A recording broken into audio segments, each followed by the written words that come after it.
La búsqueda de la aviación fue algo que llegó al ser humano hasta principios del siglo XX. Pero desde el momento en que los hermanos Wright realizaron el primer vuelo controlado en 1903, esta tecnología despegó de forma inimaginable. La sociedad también estaba cambiando. Las mujeres empezaban a exigir más derechos y la aeronáutica era un ámbito en el que las mujeres podían prosperar.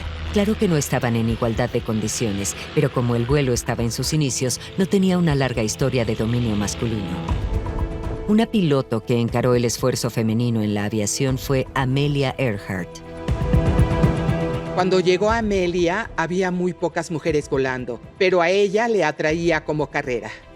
Era muy difícil para ella hacer lo que quería, porque no había mucho dinero para las mujeres. Gracias a su impulso y determinación, se convirtió en la aviadora más conocida de su época. Era una de las personas más famosas del mundo. La gente estaba pendiente de cada una de sus palabras y seguía sus actividades. Tenía un mensaje sobre la aviación, un mensaje sobre las mujeres. La concentración en su propia carrera se vio reflejada en el hombre con el que acabaría casándose. A ella le gustaba y trabajaban bien juntos. Él se sintió atraído por Amelia y por lo que ella podía representar, por lo que ambos podían hacer juntos. Así que al final se dio cuenta de que tenían una buena amistad y que podían hacer que funcionara. Amelia dejaría un legado duradero que inspiraría a las aviadoras de las generaciones futuras. Amelia fue capaz de llegar a la gente más allá de ser una simple aviadora. Llegó como una persona valiente y muy honesta. Amelia, conocida en su familia como A.E., tuvo una defensora en su hermana menor Muriel, que sería fundamental para mantener viva la memoria de Amelia, un papel que la hija de Muriel, Amy Klepner, continuaría después de su muerte. La gente piensa que ella estaba con nosotros todo el tiempo, pero estaba muy ocupada con su propia vida y solo nos visitaba esporádicamente cuando estaba en la costa este. Escribió el libro porque pensaba que tenía una posición privilegiada. Ella sabía que era la única que en verdad había tenido esa cercanía real con ella.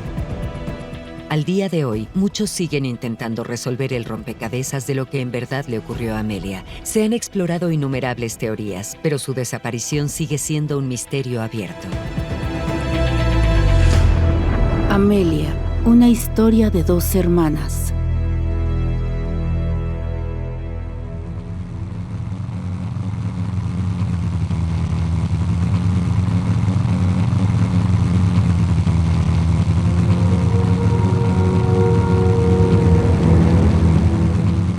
El 2 de julio de 1937, el SS Itasca esperaba en medio del Océano Pacífico, frente a la isla de Howland, a 2.000 millas de Papúa Nueva Guinea.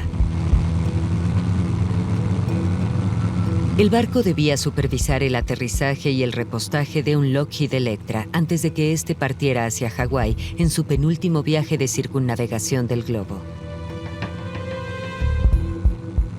La piloto Amelia Earhart y el navegante Fred Noonan nunca llegaron. El barco Itasca de la Guardia Costera la esperaba en la isla de Howland. Iban a esperarla y a ayudarla cuando llegara, gestionando el abastecimiento de combustible de la aeronave y poniéndola en marcha para la siguiente etapa del vuelo, que sería hasta Hawái. Por desgracia, el plan de comunicaciones no era perfecto. Ellos podían oírla, pero ella no podía oírlos. Hay desesperación en ambos lados. Saben por la intensidad de la señal que se acerca, pero no pueden verla, y ella no logra encontrar la isla. Fue una historia de titulares durante bastante tiempo y luego se apagó poco a poco. Perdida en el mar. Ha habido muchas teorías sobre lo que le ocurrió a Amelia, pero ninguna ha podido dar una respuesta definitiva. La búsqueda de Amelia ha continuado desde su desaparición. Después de la guerra y a principios de los años 50 y luego en los 60, empezaron a surgir de nuevo muchas teorías. Y creo que se despertó el interés por lo que le ocurrió. Sabemos que desapareció de la faz de la Tierra, una de las mujeres más famosas del siglo XX. Entonces, ¿qué pasó? Tenemos que averiguarlo. Hay tres teorías principales.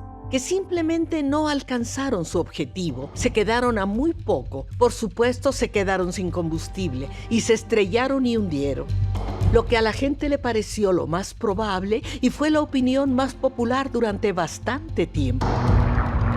Luego hubo algunas historias que sugerían que había sido forzada a bajar en algún lugar y capturada por los japoneses. Nunca hubo ninguna evidencia sólida para esto. Hubo muchas opiniones contradictorias. Y luego está la tercera teoría. Ellos volaron a Nikumaroro, que en ese momento se llamaba Isla Gardner, y ahí sobrevivieron unos días. Empezamos investigando los misterios de la aviación, pero evitando el de Amelia Earhart. Pensé que tal vez se había quedado sin gasolina buscando una pequeña isla en un gran océano. Y todo el asunto parecía un circo mediático, y no quería formar parte de él. En 1988, 2 de nuestros miembros se acercaron a mí y dijeron: tenemos una teoría sobre Amelia Earhart. Y señalaron que la última cosa que Earhart dijo en vuelo por la radio fue que estaba volando en una línea particular hacia el norte y el sur. Y lo primero que descubrimos es que esta no era una nueva teoría de Amelia Earhart. Esta es la teoría más antigua. Esto es lo que la Marina de los Estados Unidos pensó que sucedió en 1937. Y luego hubo todas estas llamadas de socorro de radio que se escuchaban durante más de 3 noches seguidas. Después de que desapareció, se trazaron rutas de radio y las mejores cruzan cerca de esta isla. Bueno, todo esto tiene mucho sentido. Supongo que tenemos que ir a revisar esa isla. Bueno, no había ningún gran avión plateado atorado en los arbustos, pero había partes de avión en el pueblo abandonado que había en la isla.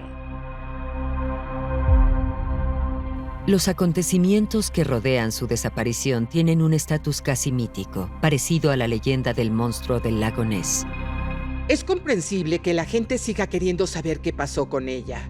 En aquella época, no era raro que la gente desapareciera en un accidente aéreo. Entiendo que la gente siga queriendo saber lo que pasó. Creo que tienen que seguir adelante y apreciar en realidad lo que ella era. Lo que todavía nos falta es lo que todo el mundo quiere saber. Esa pieza final. Por no dejar nada inconcluso. No sé si todavía existe algo más en ese asunto, no lo sé. Detrás de todo el misterio y la fama había 2 hermanas, una famosa en todo el mundo y la otra siendo solidaria en silencio. Ambas eran firmes defensoras de la igualdad en la sociedad.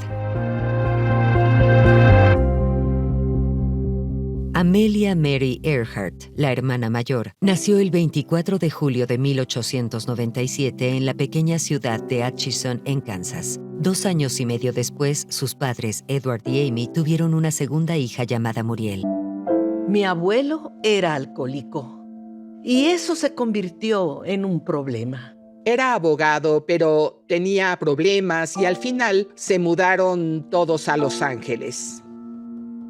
No podía mantener un trabajo, por lo cual se mudaban frecuentemente y llegó un punto en que mi abuela decidió que ya no podía con él.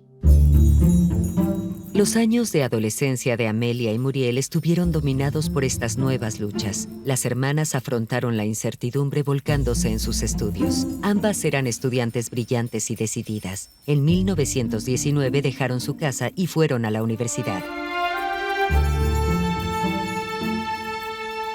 Las mujeres estaban excluidas de las escuelas de la Ivy League, pero a raíz de ello se habían creado universidades para mujeres, de modo que había alternativas.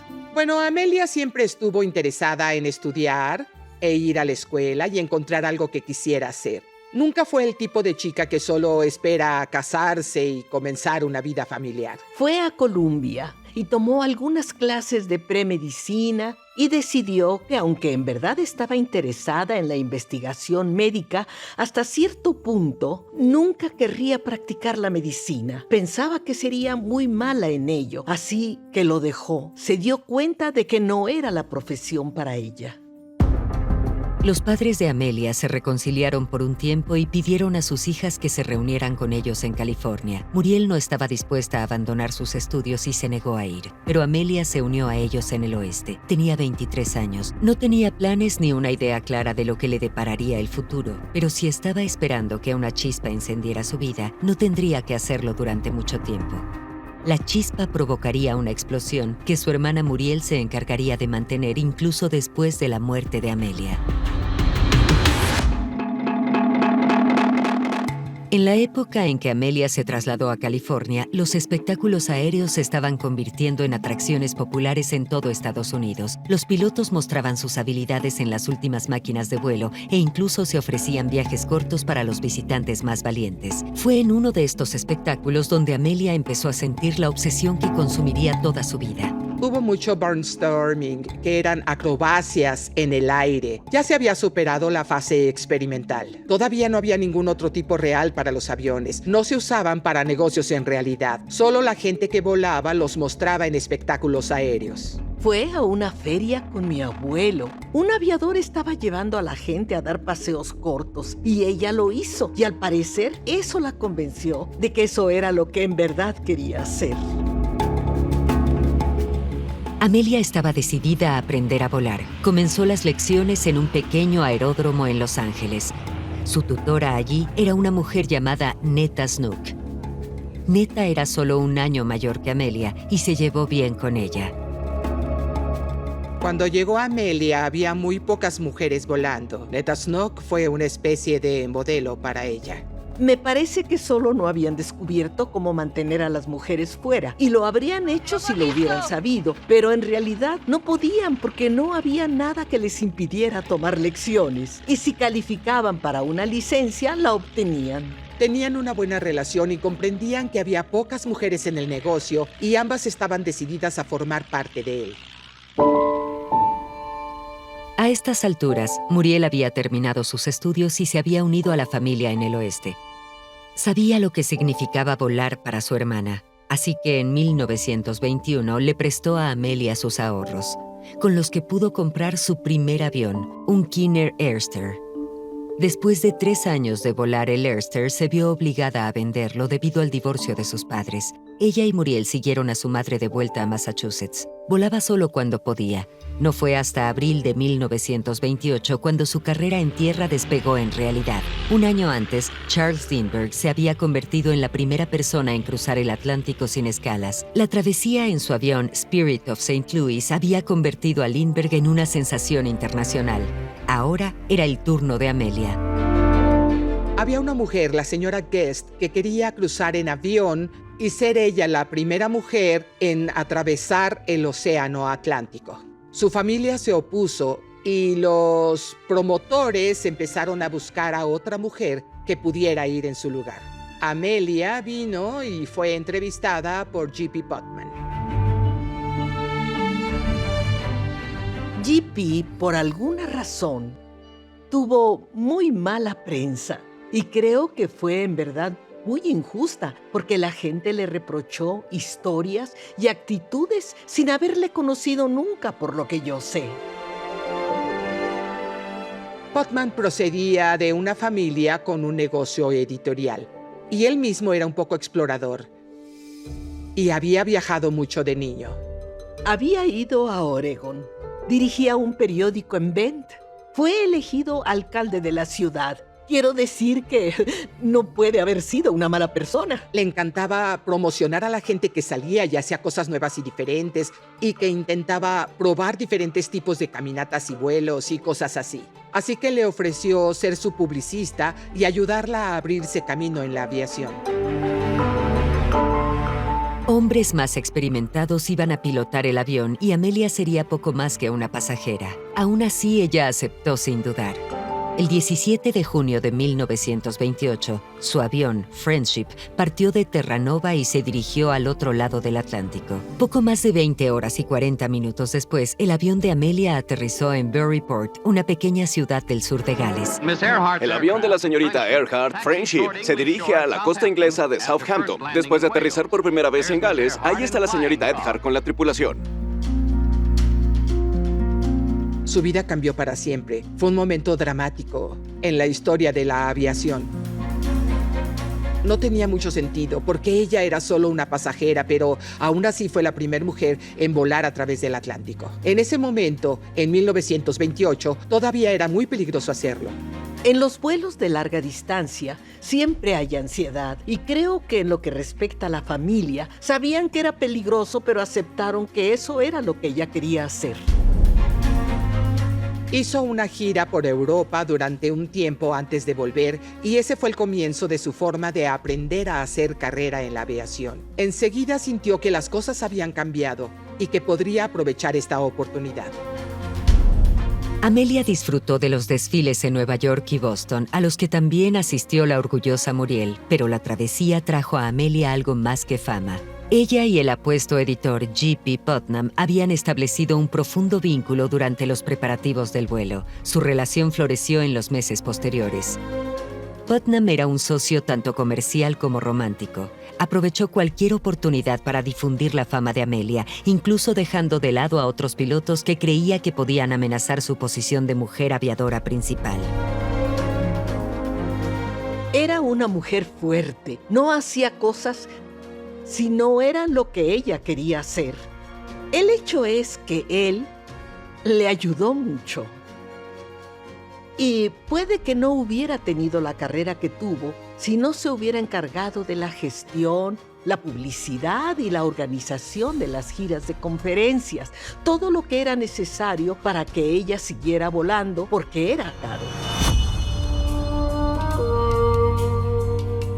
Amelia y Putnam estaban decididos a impulsar la carrera de ella en la aviación, a pesar de que se esperaba que la mayoría de las mujeres de la época siguieran el camino más tradicional de formar una familia. La hermana de Amelia, Muriel, se había casado en junio de 1929 y tiempo después tuvo 2 hijos.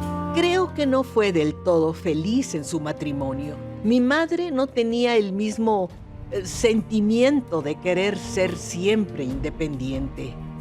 Se casó porque quería estar casada y tener hijos.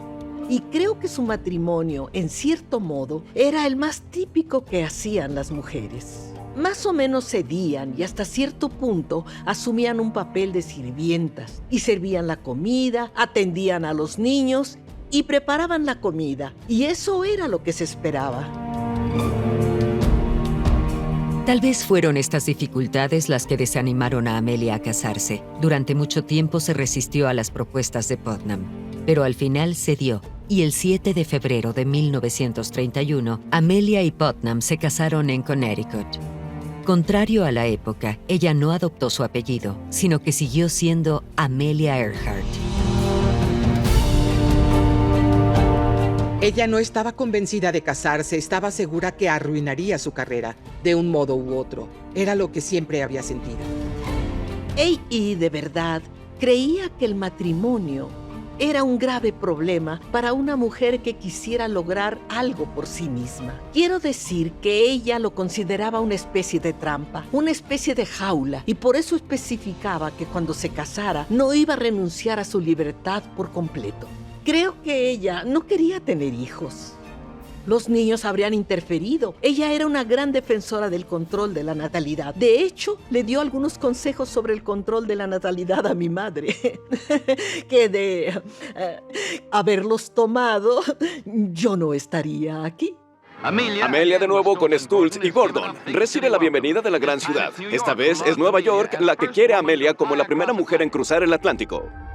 A pesar de la fama y la innegable determinación de Amelia, muchos en la industria de la aviación dudaban de sus habilidades como piloto.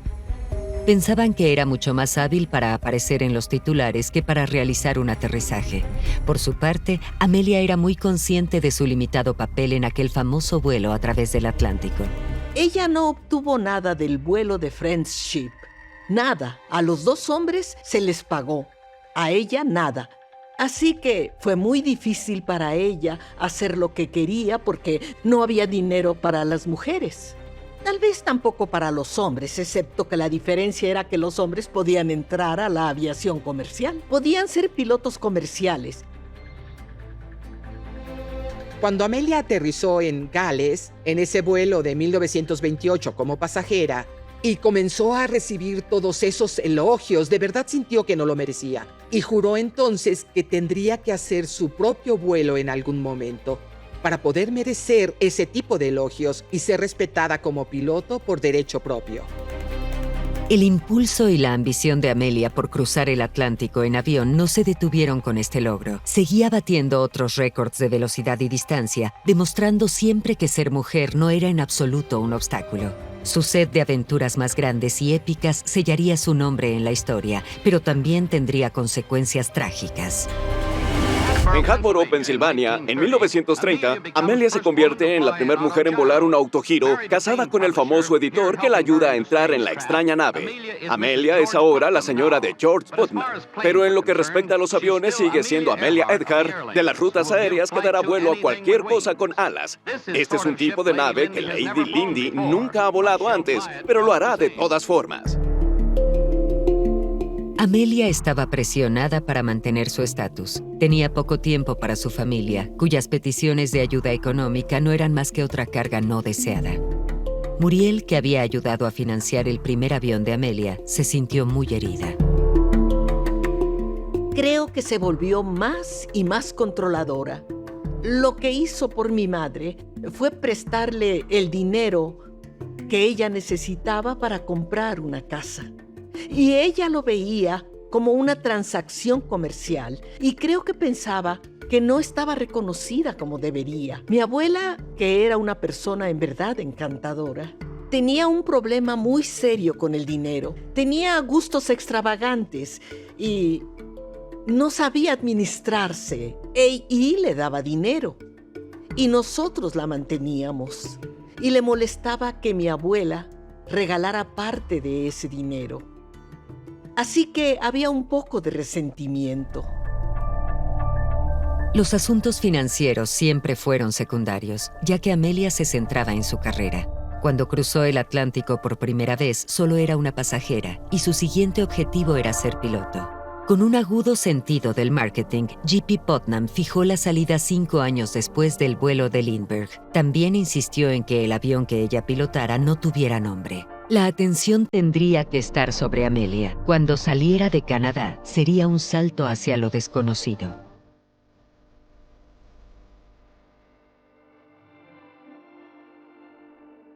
Creo que había ansiedad en la familia sobre todos sus vuelos, porque siempre había un riesgo. Volar larga distancia era muy arriesgado.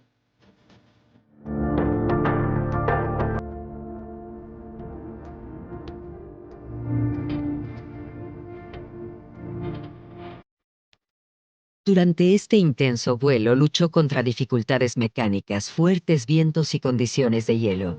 Su destino original era París, pero tras 14 horas y 56 minutos de vuelo, aterrizó en un campo de Colmore, Irlanda del Norte.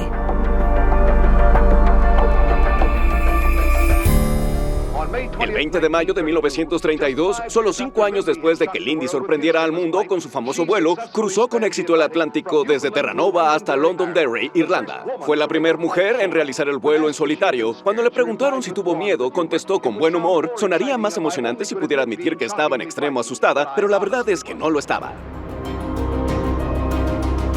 Siempre estaba luchando contra el combustible y ese tipo de cosas. Y fue un calvario, no hay duda de ello. La única otra persona que lo hizo fue Charles Lindbergh. Así que eso la puso en un lugar bastante alto. A partir de ese momento ella era conocida. Ella en verdad había realizado ese vuelo por su cuenta y fue tomada en serio. Y luego fue capaz de traducir eso en una carrera. Era justo lo que sus sueños habían sido siempre. Tras aterrizar a salvo en Irlanda, Amelia viajó por Europa, donde fue recibida por notables dignatarios y multitudes de admiradores, y a su regreso a casa fue recibida como una heroína. Tras este trascendental vuelo, Amelia seguiría conquistando varias hazañas más de la aviación. No hubo quien la detuviera.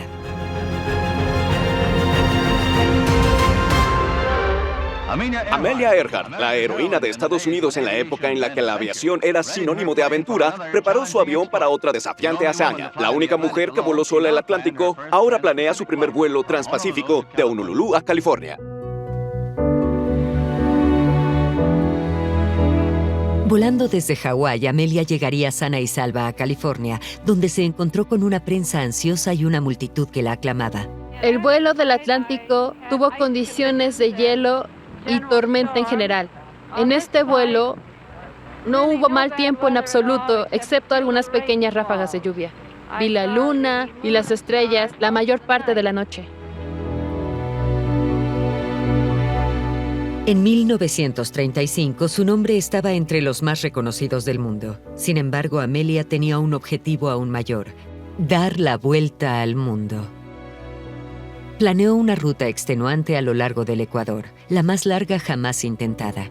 Su avión sería el Lockheed Electra, capaz de volar hasta 4.500 millas sin aterrizar. El Electra era un buen avión para la época. Ella pensó que sería bueno tener 2 motores. Tenía espacio para ella y para su tripulación. Tenía un avión que era muy superior a los que había volado antes, mucho más potente, con mucho más equipamiento que los anteriores.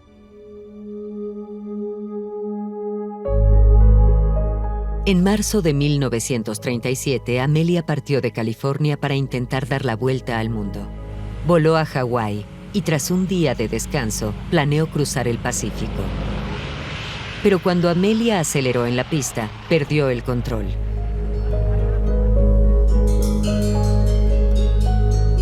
Los trenes de aterrizaje se rompieron y el avión se deslizó hasta detenerse. En aquel momento pareció fortuito que Amelia saliera ilesa, pero un accidente más grave podría haberle salvado la vida. Tras una rápida reparación del avión, Amelia volvió a despegar de California el 21 de mayo de 1937. Esta vez se dirigió al este. Amelia Earhart y su navegante Fred Noonan se despiden de George Palmer Putnam, su marido desde 1931. El enorme Lockheed Electra zarpó para dar la vuelta al mundo. Su objetivo, al parecer, era recoger información meteorológica para utilizarla en una clase que pensaba impartir en la Universidad de Purdue para una clase de aeronáutica. Un mes después había dado la vuelta al mundo para llegar a Papúa Nueva Guinea. El Gran Pacífico se extendía ante ella, separando a Amelia de la línea de meta por 7.000 millas. El reencuentro con su hermana menor, Muriel, con su marido, J.P. Putnam, y con el resto de su familia en casa, estaba casi a la vista. La etapa más difícil del viaje estaba por delante. En la mañana del 2 de julio de 1937, Amelia y su navegante Fred Noonan despegaron de Lae en Papúa Nueva Guinea. Su siguiente parada era la isla de Howland, un punto estéril en medio del Océano Pacífico de apenas 3 kilómetros de largo. Se necesitaría una navegación precisa y un pilotaje experto para encontrarla. Repostaron el avión y supieron que les esperaba un largo viaje de unas 2.500 millas. Iban a tardar entre 16 y 20 horas. La parte difícil de ese viaje fue encontrar la isla. Estás en medio de la nada. En esa parte del Océano Pacífico no hay nada. No hay rutas de navegación, no hay nadie más volando, así que tienes que estar muy atento para saber a dónde vas y tener todo bien.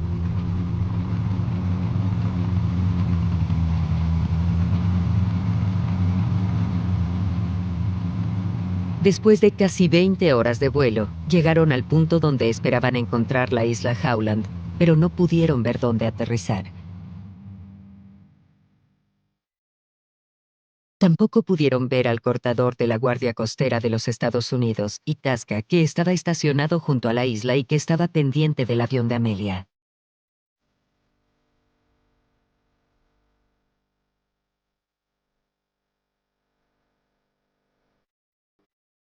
El buque de la Guardia Costera Itasca la estaba esperando en la isla de Howland. Había combustible esperándola. Iban a esperarla y a ayudarla cuando llegara. gestionar el abastecimiento de combustible del avión y ponerlo en marcha para la siguiente etapa del vuelo, que sería hasta Hawái. Estaban atentos a la radio para recibir sus mensajes y comunicarse con ella. Por desgracia, el plan de comunicación no salió bien. Ellos podían oírla, pero ella no podía oírlos.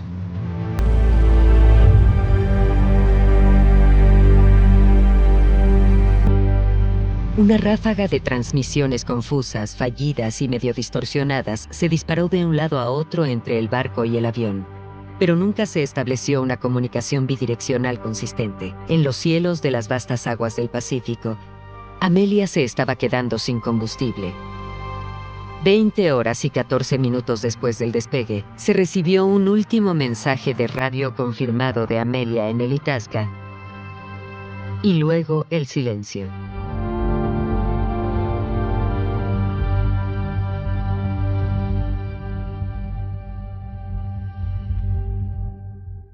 Después de su última transmisión de radio, alrededor de las 8:45 de la mañana, esperaron durante un tiempo y siguieron tratando de contactar con ella. Y luego avisaron a otros en Hawái que habían perdido su señal y que no podían encontrarla.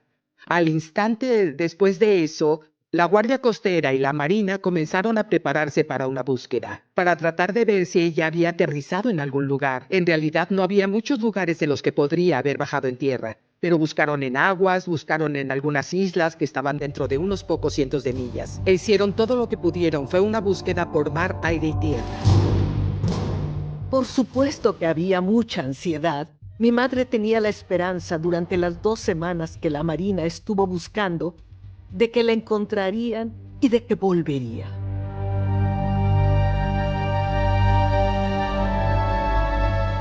Día a día, la esperanza se desvanecía para la familia de Amelia. El mundo entero también esperaba noticias de ella. La épica noticia de su aventura en circunnavegar el globo junto con una dramática desaparición tendría implicaciones de gran alcance. Las repercusiones irían más allá de su esfuerzo físico y situarían a Amelia en el reino del mito y la leyenda. Un carguero británico, la Guardia Costera y la Armada acudieron a la búsqueda. El acorazado Colorado sale de Honolulu con fuerza de tiro.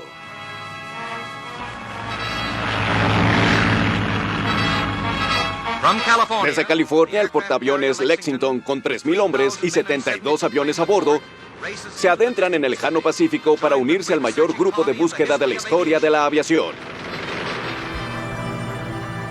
El 18 de julio de 1937 se abandonó la búsqueda de Amelia Earhart. La conclusión oficial fue que su avión se había quedado sin combustible y había caído en el océano al norte de Howland. No se encontraron restos ni cuerpos.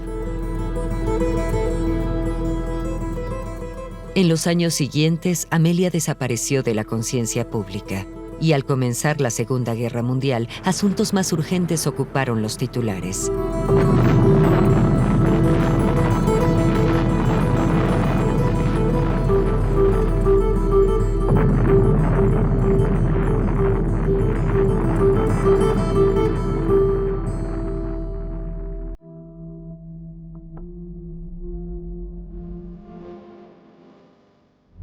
Cuando las consecuencias de la guerra se asentaron, Amelia Earhart volvió a ser conocida por el público, y las especulaciones sobre su paradero volvieron a cobrar fuerza.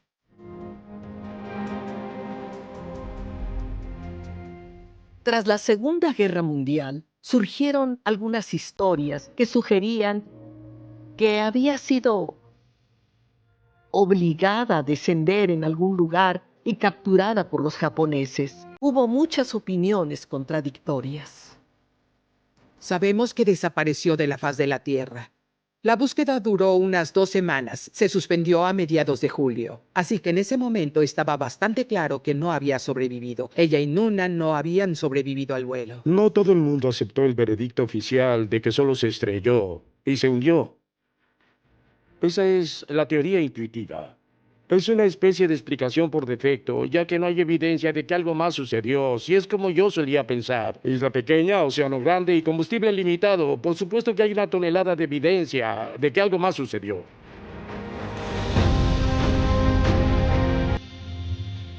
La teoría de Rick era que Amelia Earhart sí aterrizó esa mañana de 1937, que vivió naufragando un periodo de semanas o incluso meses antes de sucumbir al fin a los elementos en la expuesta isla Gardner, conocida hoy como Nikumaroro, a cientos de millas al sur de la isla Howland. Un avión sí rodeó el atolón de Arrecife durante la búsqueda de 1937. Su tripulación incluso observó signos de habitabilidad reciente, que sin embargo se atribuyeron a un grupo de trabajo local. La isla nunca volvió a ser investigada.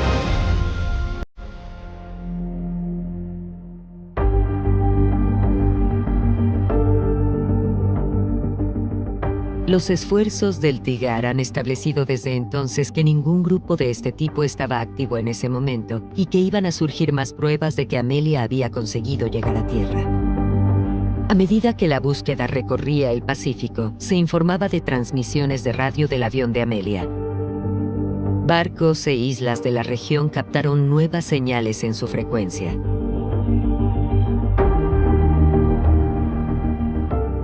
El fabricante del avión, Lockheed, dijo: esperen, si ustedes están escuchando llamadas de radio de este avión noche tras noche, ese avión está flotando en el agua, está en tierra. No solo está sobre sus ruedas, porque tiene que ser capaz de hacer funcionar un motor para recargar la batería de la que depende la radio. Bueno, ¿hay algo que haya sucedido en la isla Gardner en ese momento que pueda ser atribuido a Earhart? Bueno, de hecho, 3 años después de la desaparición de Earhart, cuando los británicos tenían la idea de poner la gente en la isla para establecer una colonia, los huesos de un náufrago fueron encontrados en un extremo remoto de la isla. Restos de fuego, pájaros muertos, tortugas muertas. Se trataba de un campamento. Un náufrago había intentado sobrevivir y al final fracasó. Hay partes de un zapato de mujer, partes de un zapato de hombre y una caja que alguna vez había contenido un instrumento de navegación sextante. Ese es el mismo tipo de sextante que Fritz Noonan utilizó como instrumento de reserva. Eso lo sabemos. No hemos encontrado nada todavía que pueda ser absolutamente concluyente vinculado a Earhart. No hay una sola cosa. El problema con esa teoría es que no creo que ella tuviera suficiente combustible para llegar allí. Cuando ella dijo que se había quedado sin combustible, ser capaz de volar esa distancia es casi imposible. Ella no dijo: me quedé sin combustible, voy a descender, ayuda, ayuda. Nada de eso. Los que están seguros de que se estrelló en el mar suponen que, como no se oyó nada más de ella, debe haber caído justo después de esa transmisión. Se apagó un motor y que estaba tan ocupada preparándose para un aterrizaje en el mar que no tuvo tiempo de hacer una llamada de auxilio. Tengo que creer que ella y Fred Noonan se acercaron mucho a la isla, basándose en la fuerza de sus señales de radio. Sin embargo, no pudieron encontrarla. Así que, por desgracia, se quedaron sin combustible y tuvieron que abandonar el avión en el mar. Y ese avión no flotó durante mucho tiempo. Se hundió con bastante rapidez. Las circunstancias exactas que llevaron a la desaparición de Amelia puede que nunca se confirmen. Cualquier respuesta definitiva llegaría sin duda demasiado tarde para su hermana Muriel, que murió en 1998. A mi madre le resultaba muy doloroso que la gente siguiera viniendo y diciendo que quería hacer búsquedas. Calculo de 4 a 6 millones de dólares en búsquedas en el océano alrededor de Howland y Nikumaroro. Siempre he pensado que es un dinero que podría estar mucho mejor empleado. No se gana nada con esto. No se va a aprender nada útil para la aviación, ni para nadie más haciéndolo. Eso creo. En lugar de insistir en su muerte, los más allegados a Amelia entendieron que la mirada a su vida podía devolver algo a la sociedad. El viudo de Amelia, J.P. Putnam, que fue fundamental en su carrera, trabajaría mano a mano con la hermana de Amelia, Muriel, en una serie de biografías. También asumió la responsabilidad financiera de la madre de Amelia, que envejecía. GP se hizo cargo de la manutención de mi abuela y le proporcionó dinero, y creo que mostró una gran tolerancia, una gran paciencia y generosidad porque la mantuvo durante muchos años. Al publicar su propio libro sobre Amelia, Muriel también seguiría hablando públicamente sobre la vida y los logros de su hermana mayor. Sabía que era la única que en verdad había tenido esa estrecha relación con A.E. No creo que se cansara de ello. Siguió sintiendo amor y admiración por A.E. mientras vivió. Al escribir sobre la vida de la aviadora más famosa del mundo, Muriel contribuyó a restablecer el equilibrio en la aviación, que muy rápido se convirtió en otra industria dominada por los hombres. Los hombres tenían ventaja, obtuvieron su formación en aviación en el servicio y eso les permitía conseguir el trabajo como pilotos comerciales, y las mujeres no podían hacerlo. A partir de ese entonces, pudo utilizar su presencia para apoyar a las mujeres en la universidad que seguían cursos de ingeniería, para sugerir que las mujeres podían tener carreras y quizás tener una alternativa a la vida familiar si así lo decidían. La historia de estas dos hermanas puede verse como una historia de la sociedad en la que vivían. Una sociedad en la que poco a poco se permitía a las mujeres entrar en diferentes sectores, pero sacrificando la vida familiar.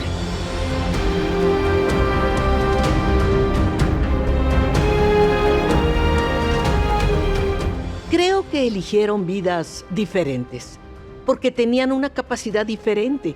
Mi madre era profesora, pero también quería tener una familia, y fue feliz con la elección que hizo.